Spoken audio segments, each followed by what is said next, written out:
environmental psychology, it's such an interesting field. It's quite a young field. It's only been around for about sort of 40 or 50 years. But it's one of those fields where whenever you read the papers that get published in the journals, you read the first 3 sentences of the abstract, and it will be something like, we decided that we wanted to find out if people recovered quicker from operations if they had a view of a green space compared with those that didn't. And as soon as you read the setup, you just think, and I know the outcome of this. Yeah, it's like because obvious in hindsight. Yeah. So all of the outcomes in these papers, they're all, I mean, I suppose this is how people get funded, isn't it? But to say it's so predictable sounds like I'm being denigrating, but I'm not. I've got huge respect and admiration for the work that they do.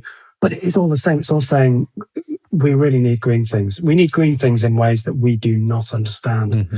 but the body responds to in scientifically measurable ways. Like there was some fantastic research that was done into forest time. Forest bathing, I think I've heard it called in Japan. Yeah, it's called Shirin-yoku in Japan. It's forest bathing, exactly. So early on, some research was done that showed that if people had high blood pressure and they went to spend time in, and they did some forest time, they did some forest bathing, that time it would lower their blood pressure, but their blood pressure would also stay low for up to a month afterwards. And you think, okay, that's good. That is a scientifically measurable impact of somebody just leaving a house or a flat and going to be in and around a green space.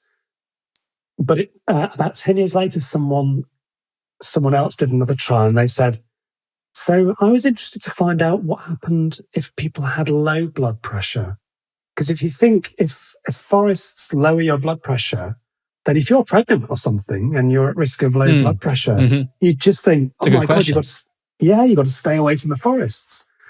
And what they found was that people with high blood pressure, their blood pressure lowered after their forest time, which, as time went on, somebody eventually came up with the idea and thought, hang on, this could be really risky for people with low blood pressure. So if you were pregnant, it might mean, do not go down to the woods today because you might be in for a surprise.